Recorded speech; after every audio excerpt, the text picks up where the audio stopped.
Break के बाद स्वागत है आपका। तो हम बात कर रहे हैं कि ऑनलाइन क्लासेस में अश्लीलता आखिरकार कैसे हुई और अगर हुई तो फिर इसका उपाय क्या है, इसे कैसे दुरुस्त किया जा सकता है। खास मेहमान हमारे साथ हैं प्रोफेसर विनय पाठक, कुलपति हैं एकेटीयू के, साथ ही साथ मेरे दो सहयोगी लखनऊ से शैलेश और प्रभात कानपुर से लगातार बने हुए हैं। प्रोफेसर विनय पाठक जी, अब आपसे मैं ये समझना चाहूंगी, चूंकि आपने ऑनलाइन क्लासेस दी भी हैं, तो क्या वाकई में इतना आसान है कि अपनी आइडेंटिटी छिपाकर कोई भी अश्लीलता कर जाता है, कुछ भी टीचर से और छात्राओं से कह जाता है और पता नहीं चल पाता है कि वो कौन है? इतना आसान है? ये ऐसा सिस्टम है? इतनी ट्रांसपेरेंसी नहीं है सिस्टम में? ऑनलाइन सिस्टम्स के कई सॉल्यूशंस हैं हम्म। और जितना आपको सॉल्यूशंस जो बहुत ज़्यादा सिक्योर सॉल्यूशंस हैं, जैसे वेबएक्स और ये बहुत कॉस्टली सॉल्यूशंस हैं। और मैं आपको इसमें एक बात और बताना चाहता हूँ, मैंने इसकी पुष्टि तो नहीं है मेरे पास। इसमें केवल इतना ही डर नहीं है कि अश्लीलता का डर है, लेकिन मैंने कहीं पे सुना था कि किसी कॉलेज में अगर चूंकि ये पूरे इंटरनेट पे होता है, हम्म। तो आपने बहुत सारी खबरें सुनी होंगी कि लोग वेबसाइट हैक करके दूसरे कंट्री का फ्लैग डाल देते हैं। तो हाँ। मैंने ये भी सुना है कि किसी क्लासरूम में दूसरे कंट्री का या कुछ जो इस तरह के लोग हैं जो टेररिस्ट हैं या जो टेररिस्ट ऑर्गेनाइजेशंस है, चूंकि ये नेट पे होता है तो उसको हैक करके और भी चीजें की जा सकती हैं।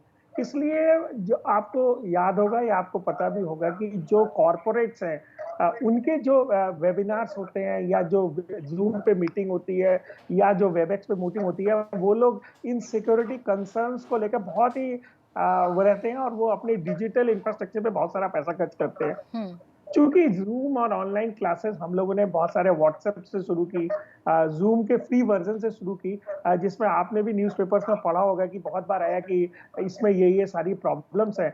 और पूरे वर्ल्ड में एक साथ हुआ तो एक न्यूज़ भी आई थी कि बहुत सारे जूम की चीजें डार्क वेब पे बेची गई और बहुत सारे लोग ये हैकिंग के प्रोन होते हैं।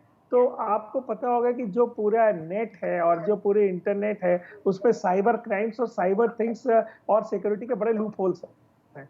हम्म। तो ये चीजें बहुत संभव है और केवल यही संभव नहीं है कि अश्लीलता ही प्रोफेसर विनय परोसी पाठक जाए, जी, देखिए यह भी आप जो बातें संभव है कह कि रहे हैं वो डिफरेंट बहुत कंट्री से। गंभीर बातें हैं, और अगर ऐसा वाकई में होता है तो फिर ये बहुत बड़ी चिंता की ओर इशारा कर रहे हैं, बहुत बड़े खतरे की ओर इशारा कर रहे हैं।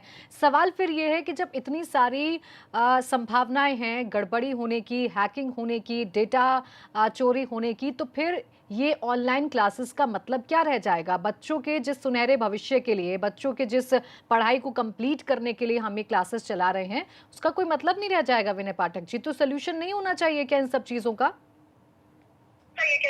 तो मेरा आपने ये कहना है कि जब हम लोग ऑनलाइन क्लासेस के बारे में सोचते हैं, हम ऑनलाइन सॉल्यूशंस के बारे में सोचते हैं, या हम कोई ऐसे घड़ी बनवाते हैं, तो हम उसकी सिक्योरिटी के बारे में भी सोचते हैं।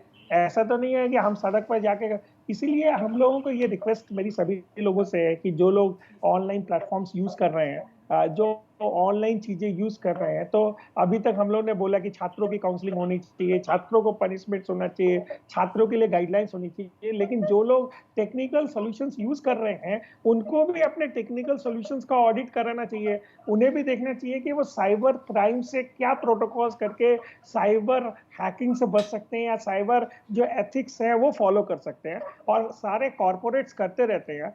और अगर बहुत से आप फ्री वर्जन या फ्री वेयर्स पे यूज करेंगे जो हैकिंग के प्रोन होंगे या ओपन वेयर होंगे, या ओपन होंगे, तो इस तरीके की सॉल्यूशंस और इस तरह की प्रॉब्लम्स आएंगी। तो बिल्कुल दोनों ही तरफ प्रोफेसर से विनय आज पाठक आवश्यकता जी, है। देखिए जिम्मेदारी सबकी है, सामूहिक जिम्मेदारी है। अगर छात्रों के लिए गाइडलाइन बना रहे हैं, उनके पेरेंट्स के लिए गाइडलाइन बना रहे हैं, तो फिर जो टेक्निकली चीजें हैं उनको भी दुरुस्त करना होगा, क्योंकि फीस तो अभिभावकों से वसूली जा रही है। जब फीस ली जा रही है तो फिर एक स्ट्रॉन्ग, एक सुरक्षित भविष्य का निर्माण भी करना होगा। शुक्रिया आपका हमारे साथ जुड़ने के लिए। प्रभात और शैलेश, आपका भी बहुत शुक्रिया हमारे साथ जुड़ने के लिए और जानकारी हमें देने के लिए।